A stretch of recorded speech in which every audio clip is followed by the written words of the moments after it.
so many rhymes when I'm in the shower, but when I try to write them all down, they all fly away at the same time, and all that remains behind are the faded lines of ideas that were chased away by time.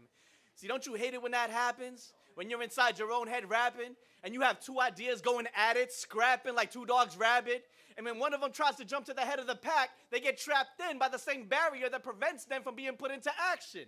It's like they get to your tongue's tip, and you try to spit them, they don't even get past your chin. They get pulled back in by the bungee cords that got them strapped in, leaving you wondering what happened. Those bars were so savage. And you may think that I'm just rapping, but nah. See, these are just the bars that I practice with before I get to the poetry that I have not spit for you yet. Welcome to Talent Night Tuesdays. How y'all feeling tonight? All right. Ladies and gentlemen, my name is Eddie Figure, the movie man. Eddie Loud for various reasons other than the fact that I'm just loud, but we're not going to get into all that.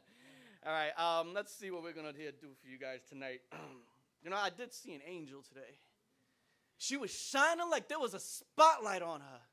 I painted a picture of the world to push up on her, and execution was today.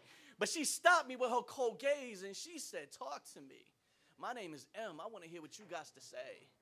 A round visage of crossed lines, a body of steel. The hair on my arms couldn't lay down how she made me feel. Her skin reached my touch only a couple of times. See, I approached her when she wasn't ready. I slid my hands on her thighs. My thumb losing its mind, looking for the spot to turn her on. Then I'd hit that spot. Oh, when it was on. I'd hear her breathing like speakers with no music, it was on. See, we'd lose each other in each other till the night was gone, and we made love in public, but we never touched. I whisper a breeze across her skin, it was always just enough. I get up in her and tell her how I wanted to crush. She loved it when I get emotional and talk to her rough. The wind off my lips made her quiver. She'd get excited and shiver, then she'd scream back through feedback, talk to me. Eddie Figure. Whew. See, I had to rearrange my letters. Heaven for me would be for me to talk to you forever. The world watching you, watching me talk to you, then they'd speak of how our conversations are so beautiful. It was an honor to be in her presence. See, it was evident she was one of God's angels sent from heaven as a present to be my most worldly possession, and I accepted. The perfect woman, always ready to listen. She never complained, she never judged me, but she loved to hear me spit. See, I possessed the words to carry us away into a godly bliss. And I never had a love as real as this, and it was only the first day that I met her. And I knew I had to get her, so I broke under pressure. And I proposed to her that night, and I made her my wife. She amplifies the happiness of my life. That's my best friend for life. And right then is when the club owner turned on the lights. See, if you ain't figured it out by now, it's just me and the mic.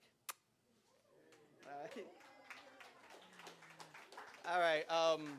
This next one is something that started off as a freestyle in the shower. It's actually a commentary on the system, and I'm just that type of person to scream at the top of my lungs. But anyway, check this out. I was throwing words at myself one night, and the word that stuck to me was chalk. All right, and this is the word, and this is what came of it. So hopefully you guys like this.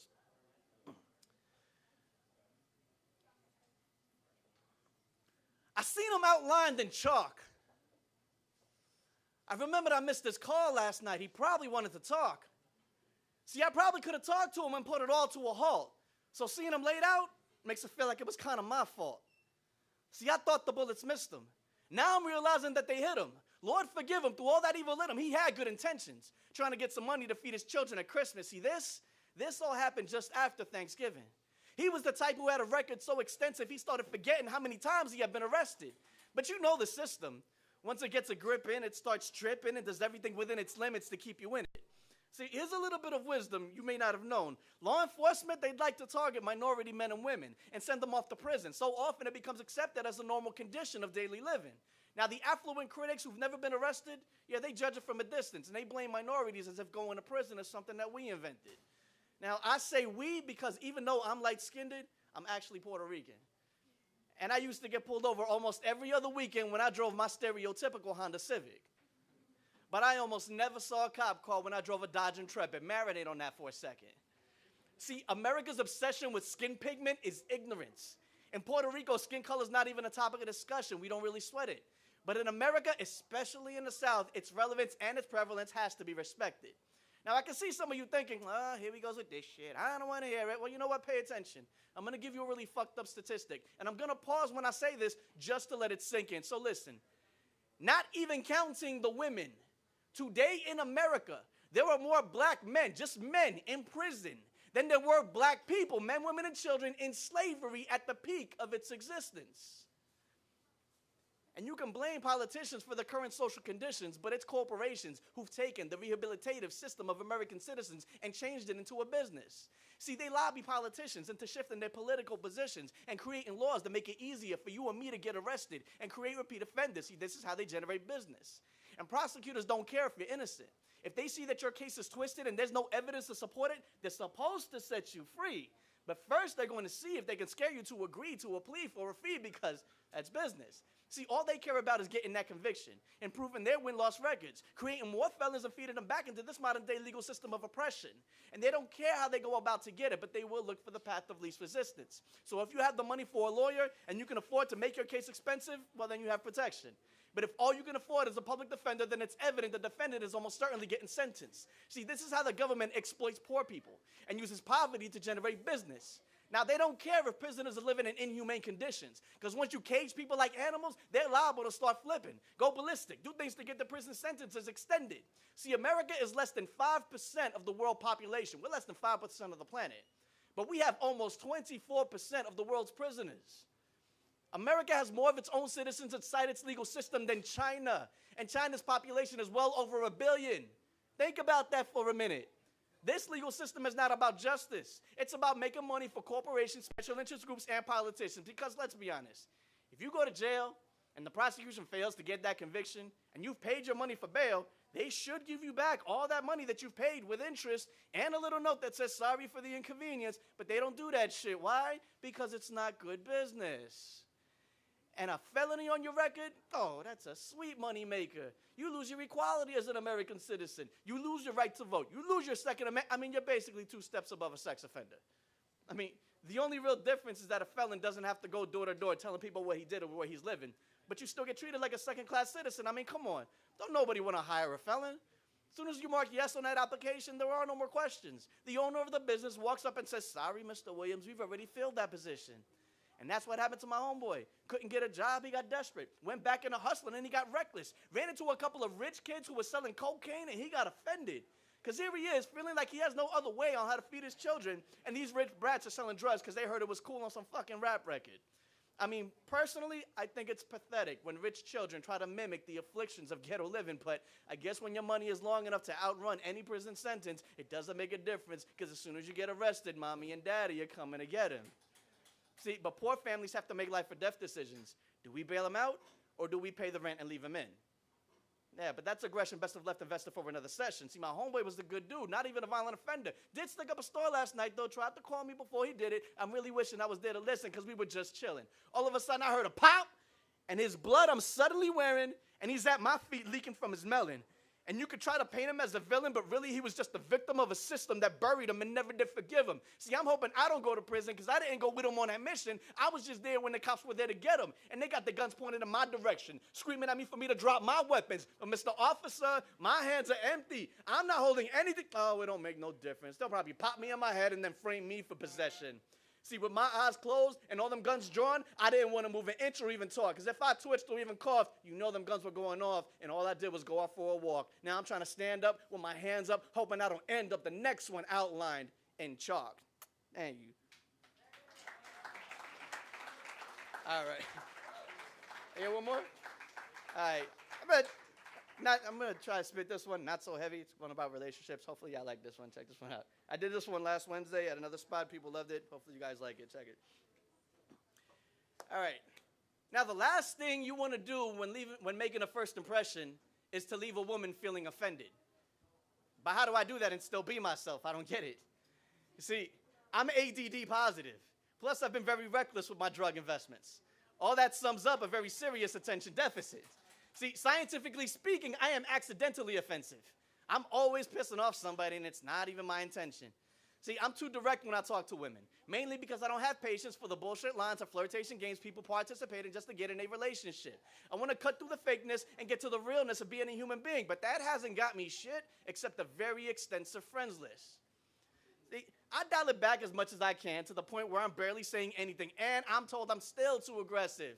So now I just put on a face, and I act fake, and I use lines and games for my first impressions. Put a little asshole in it, be a little cold and distant. Watch what I'm saying. I don't tell them anything about myself anymore. That alone makes them think I'm interesting. All of a sudden, the no's and the let's be friends turn into yeses. All of a sudden, I'm being shown affection. All of a sudden, I'm cute, charming, and impressive, and they love my intelligence. I mean, I had to change the name of my phone to Alexis because one girl started sending naked photos in her texts. See, I'm reteaching myself how to talk to women. And I'm always down for learning, but what do I really take away from these lessons? What, being real is offensive? Being fake leaves women breathless? Lies and deceptions work better than honesty? Can't just be myself and expect it to be loved, so I've created a representative to represent me during first impressions. I don't know how it ever got into my head that being 100% real would be effective, but what's the alternative? I'm listening. What, we go head deep into the flirtation game? Y'all know the flirtation game, right? Two people try to trick each other into liking each other. Mastering the subtleties of getting somebody to hunt for you. Repetitively programming them into thinking that they want you because every time they come for you, you make them feel wonderful and they want to comfort you to the point where they will suffer through anything you're suffering through. Or subtly chasing somebody without smothering them, making them feel wanted and special. Or knowing someone's trying to get you to chase them, but you don't move an inch because you know it's going to make them grow bigger smiles on their faces the next time you have conversations, but really it's reverse psychology because they're the ones who are doing the chasing. And in those conversations, you ask probing questions.